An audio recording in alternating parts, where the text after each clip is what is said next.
as a mother, make the necessary arrangements to be in place. Talk to your son. So ask him, why is it that you don't have friends that are boys? Ask him. He's going to tell you. You are his mother. He's going to tell you. And if there is a problem, he's going to address to you. But also start supporting him. Understand why is it. If it is something like probably that he did when he was in his 13 or 14, and by that time he had not grown, maybe that is now a forgotten issue, because even as you grow up in teenage, if he did something that when he was 13 or 14, by the time he's 17, his priorities would have changed. His athletic ability would have changed. His probably activities would have completely changed. You're talking of about a difference of 3 years, which is where children are growing fast. So muulize tena, muengage, just okay, kuna hii mpira ambaye inafanywa hapa, see, I enroll you. Yeah, so ukisha enroll, kama of course near boys, then when he goes there, he will meet with boys and he will start to make friends. It could be that he just needs that push to understand how to relate and how to start engaging with lads of his own age.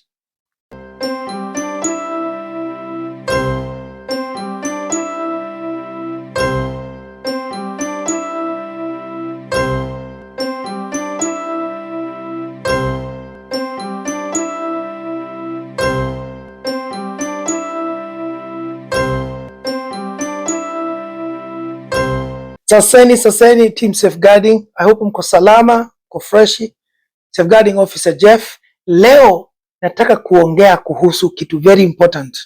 Kuna mzazi ambaye ako na wasiwasi, anatuuliza swali.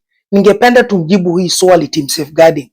So guys, let us support this mother who is concerned about her teenage son ambaye anasema ama anadai ana associate with girls more than boys of his own age.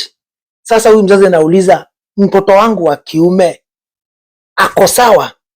So hiyo ndio swali. Anyway, before tuendelee, tafadhali wacha niwakaribishe katika hii video siku ya leo. Niwaambie tunawapenda bure. Asanteni sana for the love. We appreciate you. We are trusting God for 20,000 strong safeguarding families duniani. So guys, help us to get there. Please, kama utawatch hii video, ufurahi ama uone umelearn something, tafadhali usiende kama hujasubscribe. Kama hujasubscribe, please tusaidie. We want to garner enough families ili tuwe tunaongea hizi mambo kuhusu vile tunasaidia kusafeguard watoto wetu. How do we do that? It is by coming together as family. Ili kwa sababu unasemanga watoto wanalelewa vizuri ndani ya familia. So guys, thank you for that. So, huyu mama, we want to offer support. Can I kindly request, say what you think needs to happen. Ibu patieni huyu mama advice and support. Guys, don't forget that the support needs to be appropriate, because again, channel yetu huanga inakuwa visited by children and teenagers and families. Huyu mama kona wasiwasi mbwana mtoto wake ha associate na boys of his own age and associate more na girls. So for me as a safeguarding officer, the first thing that I want to assure you, mama ambaye you are there, your son is okay. There is no problem with your son. One thing that we need to establish, teenage life is not a short time. So teenage years is the years that are of course between 12 and 20. So those are about 7 years, which is 13, 14, 15, 16, 17, 18, 19. So those 7 years are the teenage life. Now within those 7 years, hatuelewi, or rather we don't know where the son of this concerned mother is. Because of course within those 7 years of teenage, there is 13 and 14, which is the kind of the first early years of teenage. You are just now becoming a teenage. And then there is of course like the 15, 16, and probably 17 there, which is the middle age of teenage. And at this stage, boys and girls are all over the place. It is those middle years of teen that children, things change so fast and so quick. By the time they are 13 and 14, they've just come from, being a child, and now they are growing and they are in school and things are changing and things are started. But that age of 15, 16 and 17, it's a critical age. That is where boys shoot and they grow so fast. For those that comes within the family that grow tall, if you didn't see a boy that was 13 for the next 2-3 years, if you come and meet that boy again at 16, you will not recognize him, because he will have been like 5'9", he's going to 6 foot. That's how fast they grow. Those that are athletic, they grow. And that age is when children and young people grow quite a lot and their development is quite rapid. Of course, the age of 18 and 19, by the time they hit 17, they are starting to become very serious now in their life. They're putting things together. They know they don't have much before they can become a dad. They have 1 year, so they start to reorganize everything. By the time they hit 18 now, they are no longer a child. Now, don't forget, from the age of 0 all the way to 17, they are children.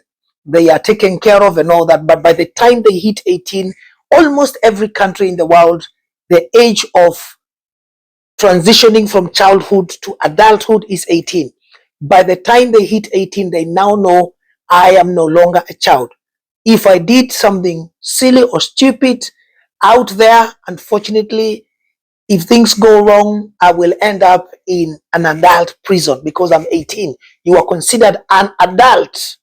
That every country and every family, every community gives that age as the age of transitioning to adulthood, that now we are happy to say you are an adult, that you are an individual by yourself and you can make serious decisions in life.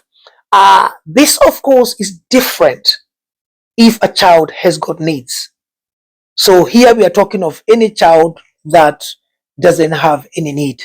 By the time they are 18, boys between the age of 13 and 15, 16, they are depending on, environment and growth and all that. A lot of boys would start kufanya ile kitu tunaitaka kubalehe. Kwa wale ambao wanaelewa lugha ya Kiswahili, kubalehe is you transform and you change quickly, and it's a transitioning from boyhood to becoming a lad. And katika huo muda, that is when you start seeing something we call Adam's apple down here. A lot of boys would have that Adam apple develop and grow. Their voice would break, and you would hear that they have started to kuguruma. They start to have a very, some of them very heavy bass and all that. It is at that time you will realize that they are growing hair all over the place, under their armpit, on their private part areas, on their beard. Some of them are developing everywhere. They will also, their muscles, they start to become muscular, and their body is changing and transforming very quickly, and to become an adult. Of course, by the time they hit 18, everything changes. They're now becoming responsible, but they remain a teen. When they hit 19, of course, life is now serious. You are talking of somebody that is now probably in a relationship. You are talking of somebody that is now serious in life, academically and in all areas of life. They exactly now know, this is my way. So by the time they hit 20, the lifestyle has completely changed. So kwa huyu mama, we don't know exactly mtoto huyu ako area gani, because if huyu mtoto wako hii area between 17, 18 and 19, huko sasa ni kuna area ambazo kuna vitu we would like to know, so that tujue how is it that we can support her to support the son. If it is in between the age of middle teenage, that one is still okay, it's not an issue. Kama ni hii huku chini 13 and 14, that is pretty much normal. Some of the things ningependa tuangalie ni is it normal for mtoto wa kijana kukuwa na mabeste ama marafiki ambaye ni wakike kuliko wa vijana? Yes, that is normal. Kwa watoto hiyo ni normal and it's okay. huyu kijana anaweza kuwa anasikianga akiwa comfortable kuongea na girls kuliko boys, and it could be because of all different reasons. Again, hapa we are just giving these answers because we don't know exactly huyu mtoto ako katika age gani, but tukiassume kama ako ndani ya the younger age of teenage ama middle, kuna watu ambaye vijana ambaye wana feel wako sawa kuassociate na girls more than their own peers ambaye ni boys. So is this a problem? No. Kwa watoto kuwa na friends of the opposite gender, it's normal. Hapa hufai kuwa na wasiwasi, sijui ni nini, mtoto wangu ameanza kukua nini, mbona hako na marafiki ambaye ni boys, kwani ni nini namsumbua? No, that's fine. But also there are other factors ambazo zinaweza kukua kama could it be yeye anapenda kukua hivyo because ana associate ama yeye environment yake he only has girls, maybe kukute hakuna watu ambaye kwa shule yao ama ni nini ama ni environment hakuna boys wengi ambaye anaweza kuassociate na wao, it's only girls mainly. So unaweza kuta hiyo kitu inaenda hivyo. Another thing is inaweza kuwa tu yeye ako comfortable na ako sawa na ana engage na ana socialize vizuri na wasichana kuliko boys. Why? Because inaweza kuwa yeye ni mtu ambaye anapenda kusikilizwa, and girls tend to be good listeners than boys. In most cases, if you try to put boys together and you try to lecture them or try to tell them something, tell them to keep quiet to listen, they will not listen. In most cases, boys will like, hey, what's up? Yeah, what is it that you tell you? But girls can give you their ears. So girls tend to be good listeners. So that could be something like that.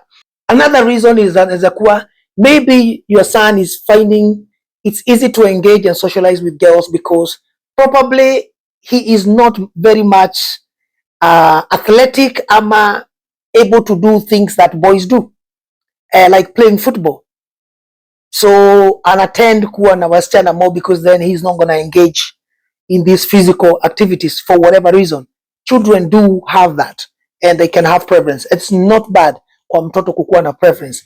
Another reason inaweza kuwa, could it be that huyu mtoto maybe anapenda kuwa na wasichana sana kwa sababu maybe alijaribu kuengage na vijana wa rika yake at some point na kukakuwa kumekuwa na shida, like alichekelewa akijaribu kucheza mpira ikakuwa yeye hajui kucheza mpira ama anaanguka ama akikuwa tackled analia, and then akachekelewa, and then all of a sudden akaingiza hiyo kitu ya kwamba mimi I don't want to associate with anything that boys are doing, and therefore akajikuta sasa ako kwa wasichana.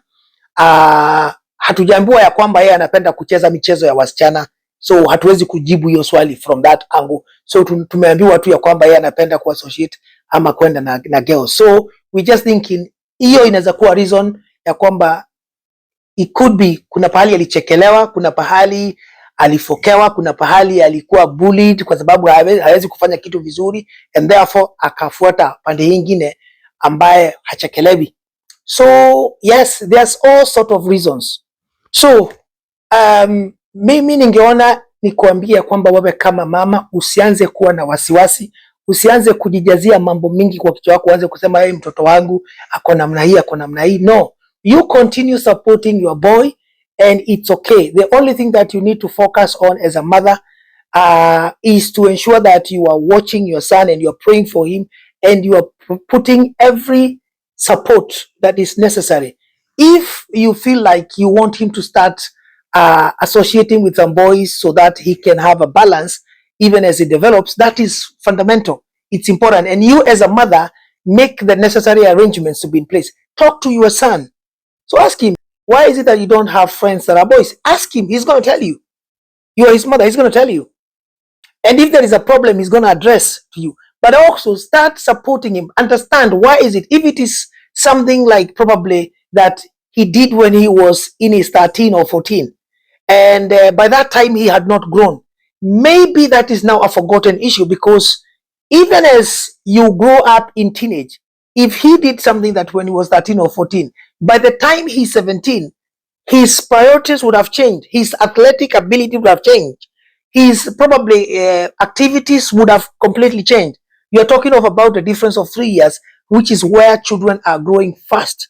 So muulize tena, muengage, asema okay, kuna hii mpira ambaye inafanywa hapa, See, I enroll you. Yeah, so ukishamu enroll, kama of course near boys, then when he goes there, he will meet with boys and he will start to make friends. It could be that he just needs that push to understand how to relate and how to start engaging with lads of his own age.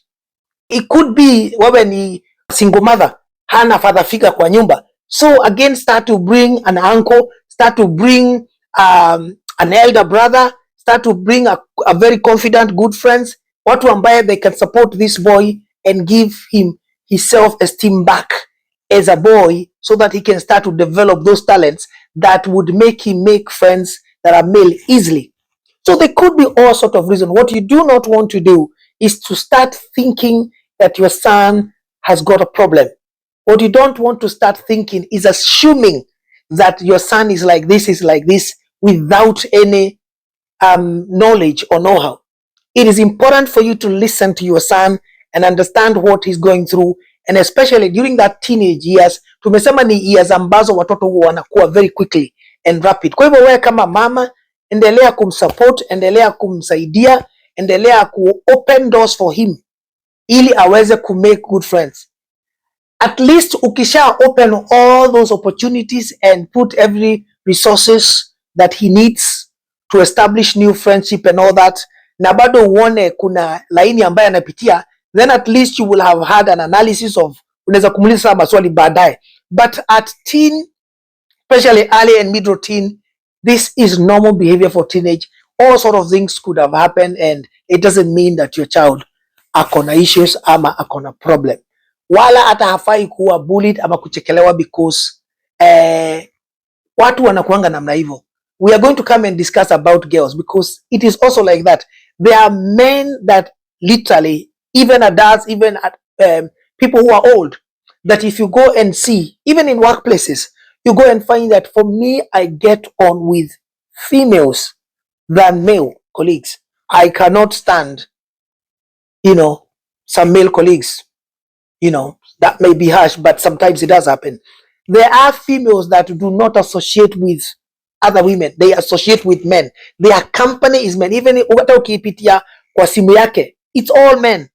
And it doesn't mean that a woman or a lady like that akona issues ama akona problem. No, it's just that ana prefer kuwa na male friends. Ana get on very well. So wewe kama mzazi, tafadhali usikuwe na shida unless kuna mambo your son amekuambia ama kuna mambo umeona. Hata usisikilize kwa watu, because people will talk all sort of rubbish out there. So I would like to encourage you as a safeguarding officer that your son is okay, and depending on his age, you should be able to support him. You should be able to open doors for him so that he can have a very easy way of establishing new relationship and new friendship with people of his own age, whether they are boys and girls. Girls hana issue because he's already got friends that are girls. So just support him to go to the next bit and akuwe na male friend. But it doesn't mean because sasa akona wasichana eti akona issues. It's as simple as that. So watu wangu, I don't know ukona support gani ambayo ungependa kumwambia huyu mama. Please tungeomba tafadhali tia hapa, write it here. Hata kama ni a very good paragraph, just write it. Support this mother, because this mother is gonna see this message and she's gonna read these messages. This is not a fiction. This is a real life. Ni mtu ambaye ninaongea kuhusu, and she's aware that I'm going to address this issue. So tafadhali, please take your time and please support us, especially you team safeguarding. Please saidieni huyu mama. Tunaweza kuja kuongea kuhusu msichana also baadaye. Yes, watu wangu, ni hayo tu, na wapenda bure. Please msisahau kusubscribe and please share this message so that usaidie familia out there. God bless you so much, guys. I will see you very soon in my next video.